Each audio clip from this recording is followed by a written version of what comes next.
I thought Barbarian was slow when I played in Season 1, but I was so wrong. This Barbarian Hota build in Season 2 is so fast, even faster than my Ball Lightning build. Without any uber unique item, this build slaps everything in the game. With Berserker on, it one-shot almost everything around you including bosses, and moves to the next cluster of mobs super fast. It is also very tanky, with close to 100% of the time being fortified. I almost take no damage in my entire leveling process from level 1 to 100. Different from other builds, from very early on in the game, I was able to one-shot many bosses in the Nightmare dungeons. This is the tier 30 boss, who died within a second.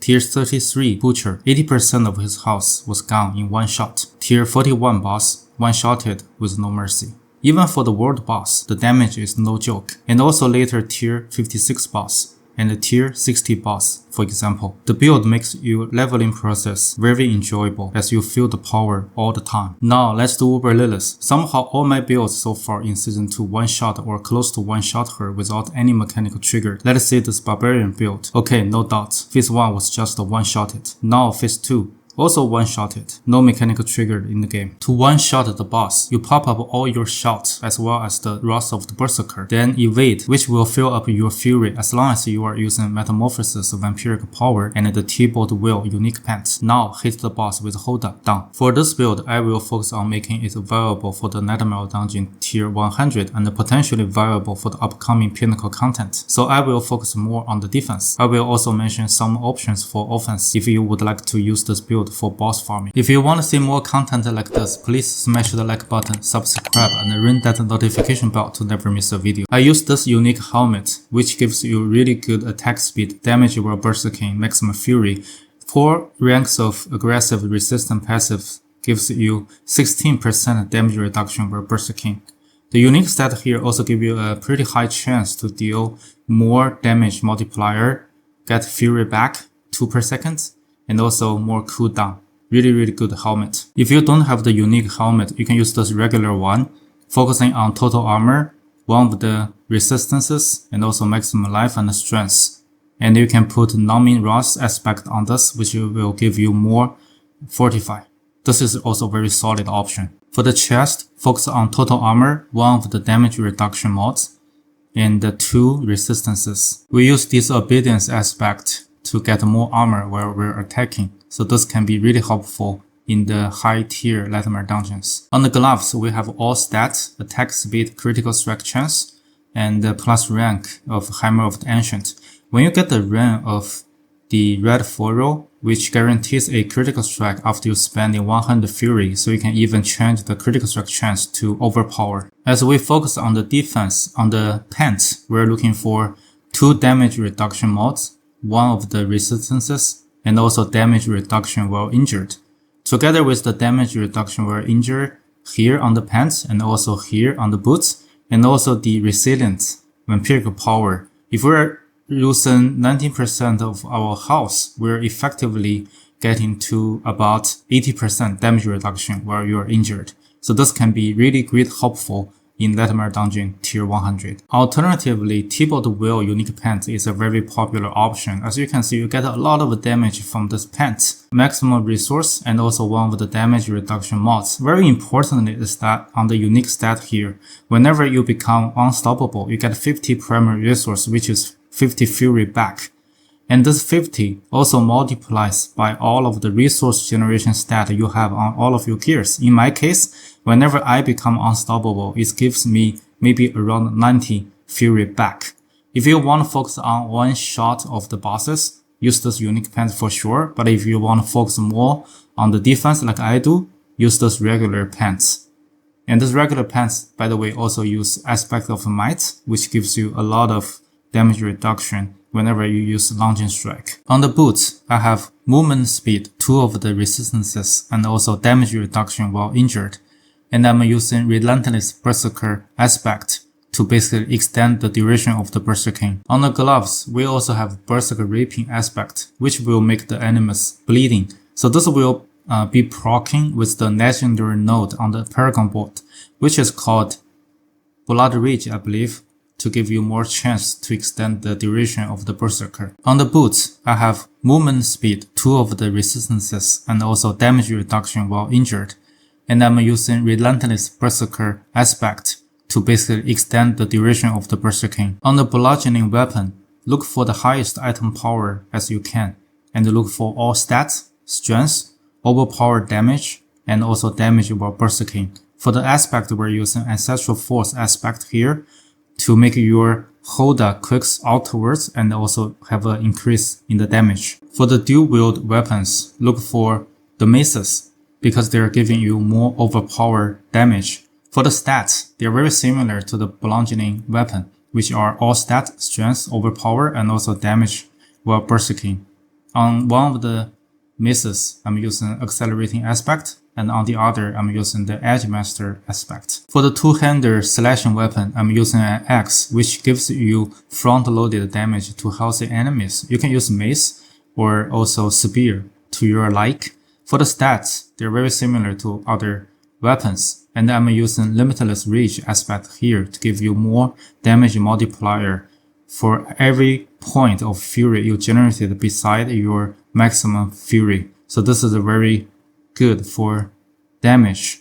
And by the way, the item power only matters on the bludgeoning weapon.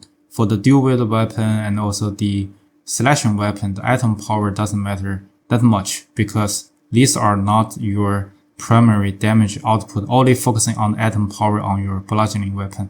Use Banished Lord's Talisman as the amulet here, because this one is really good. After you spend 300 primary resource, your next Hoda skill is guaranteed to overpower. So this is another option for us to get guaranteed overpower. And this is really powerful amulet. I took this out and used other amulets, and then I just suddenly feel my drop of the damage. So do farm this Banished Lord's Talisman for the damage output. This is best in slot in my opinion. And this is not a unique item. Unique Uber unique item, and you can farm this easily from the Uber Duriel, I believe. On the first run, we're looking for overpowered damage while berserking, maximum fury, and also resource generation. For the aspect, we're using Unrelenting Fury to basically get your fury back whenever you kill or hit a boss. So this is a very good aspect to have. For the second run, we're using Ring of the Red Furor. You can farm this ring from the Washan, and also it can drop from Latimer dungeons. So this gives you strength, attack speed, maximum fury, and also resource generation, which are all the stats that we need. And very importantly, on the unique stats, after spending 100 fury, there's a guaranteed critical strike on the Hammer of Ancient. So this is very powerful. This will combine with the Overpower, which will give you the, I believe, orange stats on the damage number on the screen, and this is very powerful together with this additional up to 30% damage multiplier. All these damage reduction stats give us a lot of survivability. For example, we can get hit by the lightning bolts in tier 100 Latimer dungeon without dying. For the stats, we have close to 10k armor, which kept our physical damage reduction at 85%, 13k life, and 1300 strength. This is our main stats, and they very beautifully capped all of the resistances.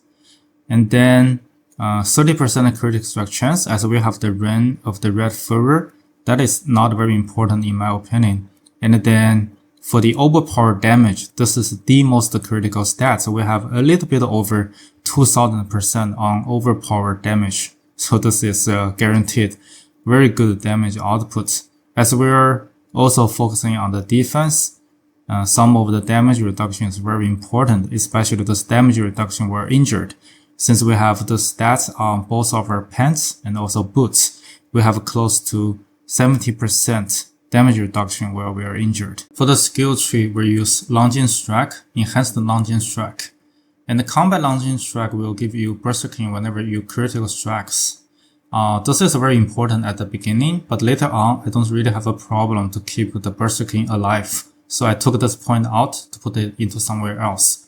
And then as our main damage, Hammer of the Ancient, maximize on this node, and also use Enhanced Hammer of the Ancient and also Furious Hammer of Ancient. So this will give you additional damage for each point of fury you have when you use it. And as we are having close to 200 fury, so this will increase your Hammer of the Ancient damage quite a bit. For the defensive skill, we have 3 points into Imposing Prance to have additional maximum life, and 3 points into Martial Vigor to get more damage reduction against the elites. Earlier on, I'm using Rallying Cry, Enhanced Rallying Cry, and also this Tactical Rallying Cry to get more Fury and also resource generation and also movement speed, but later on I swapped to Iron Skin to get Barrier to be more defensive, and then Enhanced Iron Skin and also this Tactical Iron Skin to have more healing on the life.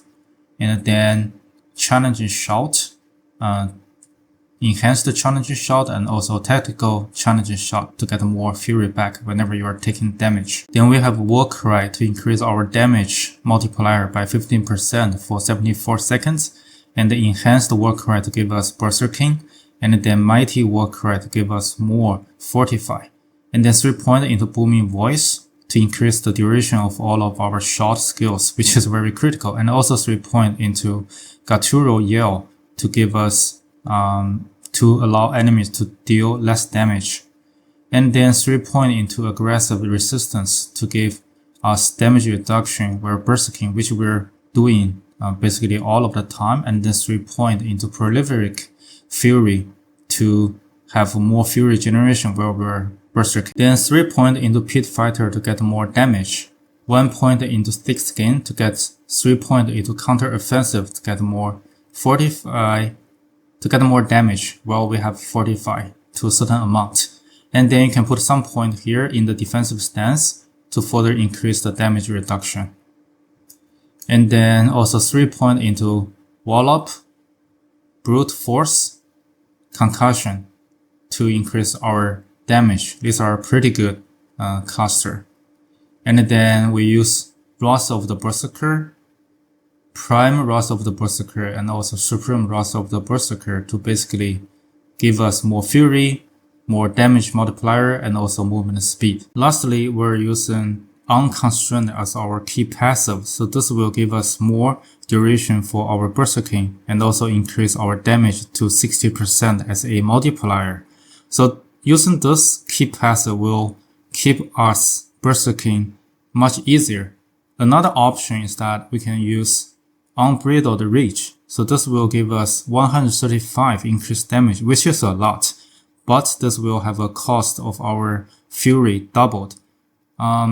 I think this is really good on the damage, but personally I'm really enjoying using Unconstrained because this can keep us just slap on the ground multiple times and move to the next, slap again and move to the next, never worry about the basically fury backup. Even though if we're using the T-Bolt Will unique pants, I still feel using this one gives us much better and much smoother play in the Nightmare dungeons, and we're not losing a lot of damage. We're using the two-handed axe expertise because this gives us more damage multiplier and also more critical strike chance against vulnerable enemies. Because we're using the Berserker Reaping to make our enemies bleeding to proc with the Blood Reach legendary node on the Paragon boards. If you're not using the Berserker Reaping aspect, then instead you can use the two-handed sword expertise to make the enemies bleeding to proc the legendary node. As we are getting fortified almost all the time, so we use this Sapphire gems on all of our armor pieces to get additional damage reduction while fortified. You can use Ruby gem to get more maximum life if you like, but I feel getting more damage reduction is more defensive in the high tier Nightmare dungeons. We use Ruby gems on all of our weapons to get additional overpowered damage. This is very powerful.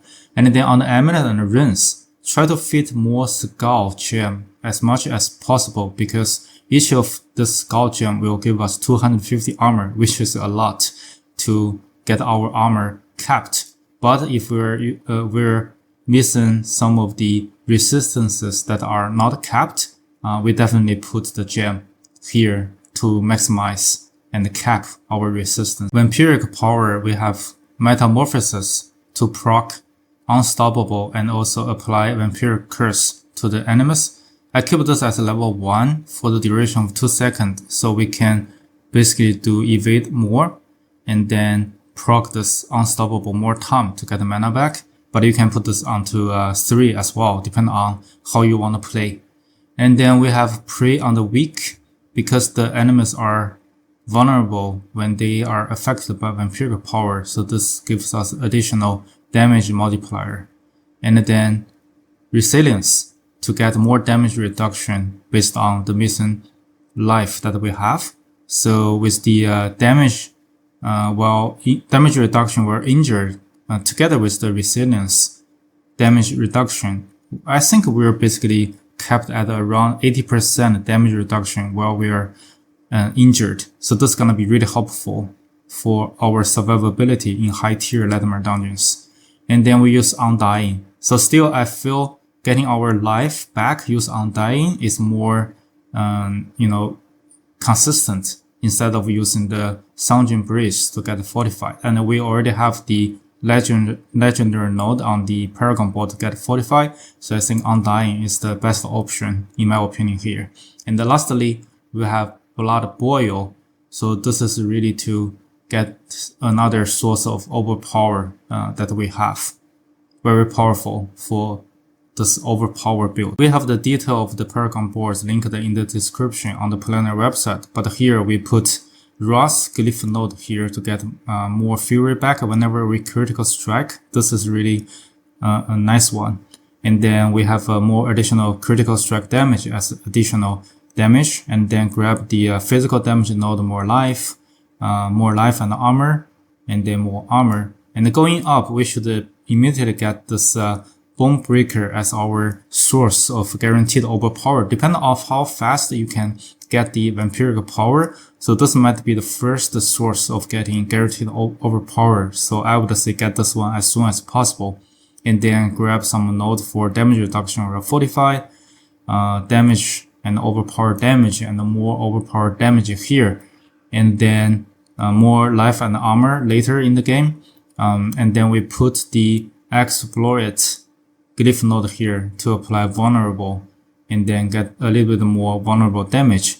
If you don't, if you just feel comfortable to evade and use the Metamorphosis Vampiric Power to apply vulnerable, you can actually maybe replace this one with a Territorial Glyph node to get additional 10% damage reduction and also a little bit more damage to close enemies. Next, we move to the left to get more damage while berserking. So this damage while berserking is a multiplicative for our build because of the season 2 updates, and because of this natural node, the damage while berserking also contributes to the damage multiplier here. And currently we have 60% from all of the damage while berserking stats that we have on the Paragon boards and also on our gears.